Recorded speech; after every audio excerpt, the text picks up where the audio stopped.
Have you ever wondered what sets apart those who simply grow older from those who keep thriving well into their 90s and beyond? I'm talking about people who make 80 feel like the new 50. Well, I've uncovered the secrets, and they might surprise you. Today, I'm sharing 5 hidden signs that show you re-aging remarkably well if you over 65. Little clues your body is giving you that suggest you could reach 100 or more. You might be asking, what are these signs? Do they apply to me? How can I tell if I'm on the right path? I've got you covered. I'll explain each one, show why they work for anyone over 65, and draw from 10 years of research I've done on aging and longevity. I've helped thousands stay strong and sharp past their 60s, and I assure you, this information is invaluable. Plus, please stay with me. I've prepared a free longevity hacks PDF for you, available below. Let's get started. Sign number 1. You can laugh at yourself without missing a beat. Let us begin with something that may seem simple but carries real weight. Can you still laugh at yourself when things go awry? Perhaps you stumble over a rug, spill your tea, and instead of feeling frustrated, you find yourself chuckling at the moment. I've seen this with my Aunt Clara. She's 72, and last Thanksgiving, we were all gathered around the table, passing dishes, when she reached for the gravy boat. Mid-sentence, whoosh, she fumbled it, and a cascade of gravy landed right in her lap. For a moment, we all froze. Then she burst into laughter, a deep, hearty laugh that had her wheezing. We couldn't help but join in, tears in our eyes as she wiped it off, still giggling, saying, "Well, I suppose I'm the centerpiece now." She didn't miss a step, just carried on with a smile. That's the kind of spirit I mean. Why does this matter? It's more than just lightening the mood, though that's a lovely bonus. In my years of research, I've come across studies, like one from the Journal of Aging Research, that show a good sense of humor, particularly about your own mistakes, is linked to lower stress levels. Less stress means less cortisol, that hormone that can wear your body down over time. I recall reviewing a study where they followed people over 65 for 10 years. Those who could laugh at life's mishaps had better heart health, lower blood pressure, and remarkably outlived those who stayed tense. It's as if your body gets a chance to relax when you don't dwell on every little thing. Here's another example. A few years ago, I was leading a longevity workshop at a community center, and a gentleman, let's call him Ed, he's 69, shared a story. He was tending his garden, proud of his tomatoes, when he slipped on a hose and landed squarely in the mud. His wife watched from the porch, laughing so hard she could barely stand, and instead of grumbling, Ed joined her, laughing right there in the dirt. He said he sat there for 5 minutes, chuckling before he even got up. That's the magic. Ed's not just enjoying a moment, he's protecting himself from the strain that ages us prematurely. How can you tell if this applies to you? Think back to your last slip-up. Maybe you misplaced your glasses or scorched the soup. Did you brush it off with a smile, or did it sour your day? If you're still finding humor in those moments, your mind's doing something powerful. It's keeping you resilient and calm. That's not just a pleasant trait, it's a sign of longevity. Stress can erode your health, but laughter acts like a buffer. I've worked with people who've embraced this. One woman, 74, told me she began watching comedy shows each evening. She says it's not only enjoyable but keeps her feeling peaceful, and her doctor's amazed at her steady vitals. If you'd like to nurture this, it's quite doable. When something small goes wrong, say you drop your pen or forget an errand, try a little laugh even if it feels forced at first. It's like exercising a muscle. It grows natural with time. I practiced this myself once, spilled coffee on my notes before a presentation. Normally I'd fume, but I laughed instead, and it truly lifted my spirits. The key here? If you're over 65 and still smiling at life's little hiccups, your heart's lighter, your stress is down, and your odds of reaching 100 are looking bright. That's a subtle but strong sign you're aging wonderfully. Sign number 2, you can haul your laundry upstairs without a breather. Next, can you carry a laundry basket up the stairs without feeling winded? This isn't about being an athlete. It's about the strength you use every day. I met a gentleman named Tom at a wellness seminar, 68, lean and lively. We got to talking, and he mentioned, "Oh, I take my laundry up 2 flights each week, no trouble." I was intrigued. Really? I said. Later, he showed me. Up he went. Basket stacked with clothes, steady as can be, not even breathing hard. Not even... I thought, this is impressive. It's not just about muscles. It's endurance, heart strength, and leg power all working together. This is significant because it reflects your staying power. From my research, like findings from the American Heart Association, I've learned that people who manage daily tasks like this without struggle have a 30% lower chance of heart problems.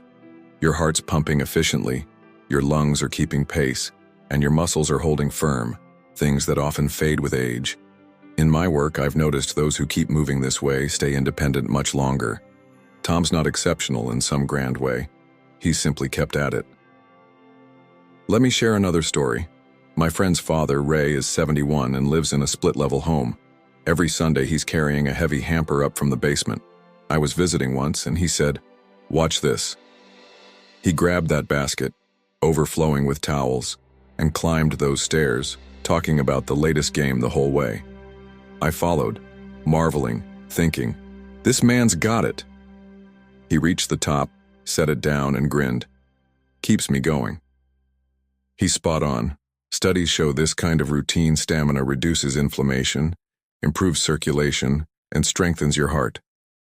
When you carry something upstairs, you're putting your whole body to the test. Your legs lift, your core steadies, your heart beats, your lungs expand. If you're over 65 and doing this without pausing or leaning on the railing, that's a clear signal your system's still robust. I've had clients realize they weren't as strong as they thought.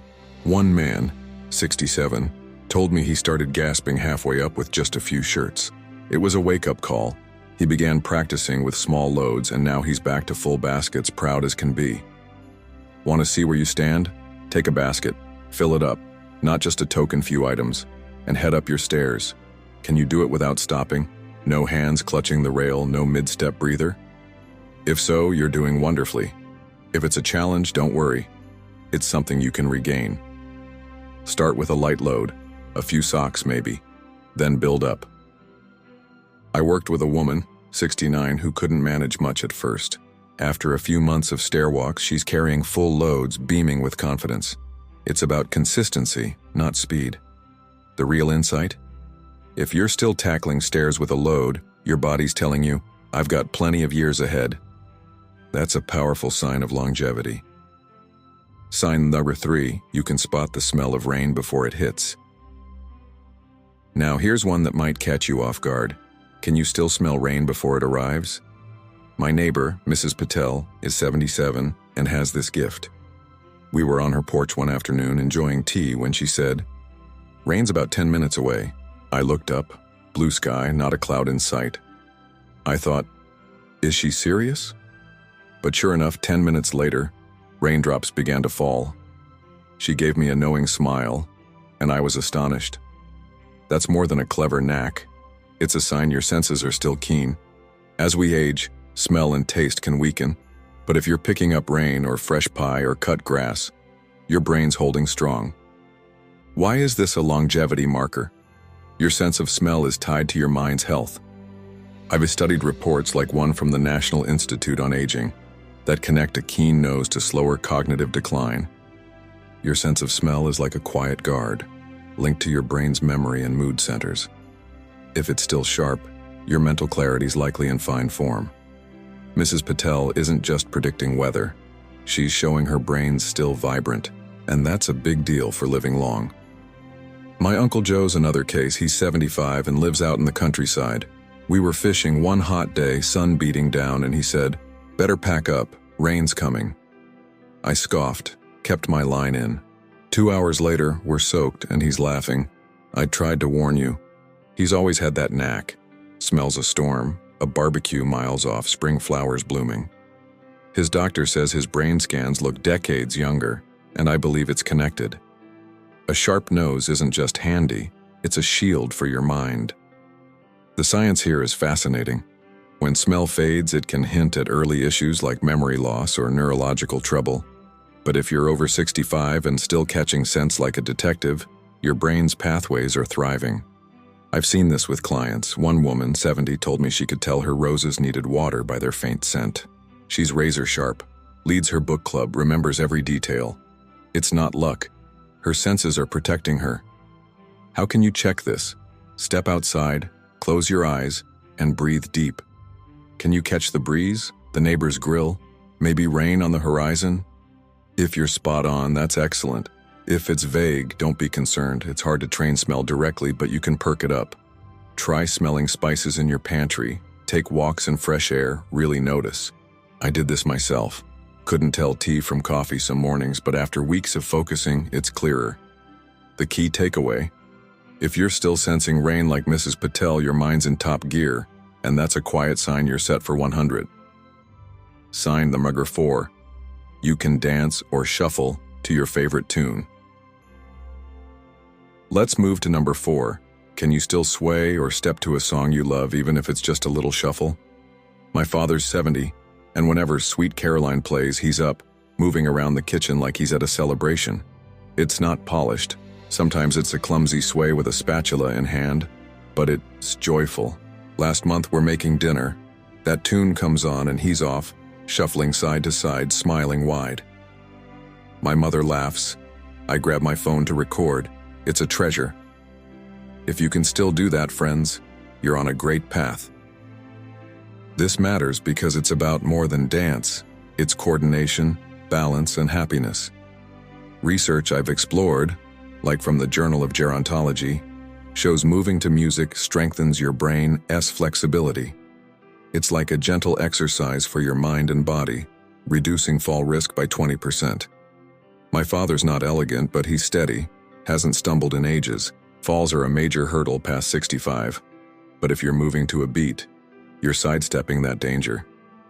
I've seen it work wonders. My client Linda, 68, was hesitant. She said, "I don't dance." One day at her house, I played some Motown, coaxing her to try. She resisted, but soon her foot's tapping, then she's swaying a bit. By the end, she's doing a shy little jig, laughing so hard she's breathless. A week later, she calls, "I've been dancing every night." Her balance improved, her spirits lifted. Her doctor even noted better reflexes. That's the beauty. Music gets you moving in every way. Dancing, or even a shuffle, lights up your brain's movement centers, keeps joints limber, and boosts your mood. I've watched clients transform. One man, 73, started swaying to jazz in his garage. 6 months later, he's standing taller, ditched his cane. It's not about skill, it's about keeping active. If you're over 65 and still nodding to a tune, your body and mind are in harmony. Try it. Play a song that lifts you, see if you sway or step. If you do, you're doing splendidly. If not, begin gently. Sway seated, then stand. My father started stiff. Now he's the kitchen star. The insight? If you're still grooving, you're paving the way to 100. Sign number 5. You can chat up a stranger without breaking a sweat. Finally, can you start a conversation with someone new and keep it going smoothly? I was at the park recently, and an 82-year-old lady, Rose, sat beside me. She said, "Lovely day, isn't it?" Before I knew it, we're 20 minutes in. Her grandkids' soccer triumphs, my dog's latest mischief, all of it. She's lively, asking questions, sharing laughs. We're fast friends by the end. That's not just friendliness, that's social strength, and it's a vital sign of a long life. Why's this key? Staying connected is critical. Studies like Harvard's longevity research show social ties cut dementia risk by 25% and support heart health. Loneliness is brutal, equivalent to smoking heavily daily. Rose isn't just talking, she's fortifying herself. My work confirms it. Those who chat, join groups, stay close to others, they flourish. Isolation wears you down. Connection keeps you young. Take my friend's grandmother, Marie, 76. She's at the store, starts talking apples with the cashier. 5 minutes later, she's got a pie recipe and a new pal. I saw her once chatting with a man in line about pet food. Turns out he's a dog owner too. She's radiant, full of energy. Her doctor says her blood pressure's ideal. Her social spark's the reason. Talking to strangers keeps your brain agile. Memory, mood, stress all benefit.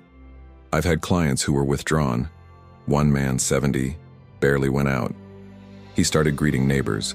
Now he's the street's go-to guy, anxiety gone. It's a skill you can grow. If you're over 65 and still conversing easily, you're beating the isolation game. Try it. Say hello next time you're out, see if you can chat for 5 minutes. If you can, marvelous. If it's hard, start small. A smile, a nice day. I was shy once, practiced at shops, now I love it. The reward? If you're connecting like Rose, you're setting yourself up for 100 years or more. There you have it, friends. 5 hidden signs you re-aging remarkably and might reach 100, but these signs shine brightest when your energy stays high. Want to feel 50 at 80? Please watch my next video. When your children don't respect you, do this instead. 10 powerful ways to regain respect. Senior. The link's right here. It's full of tips I've used to keep my clients thriving. Also, don't miss the free longevity hacks PDF below. It is packed with ways to enhance these signs. I'd love to hear from you. Please comment with your favorite sign. I'll read everyone. See you in the next video, everyone.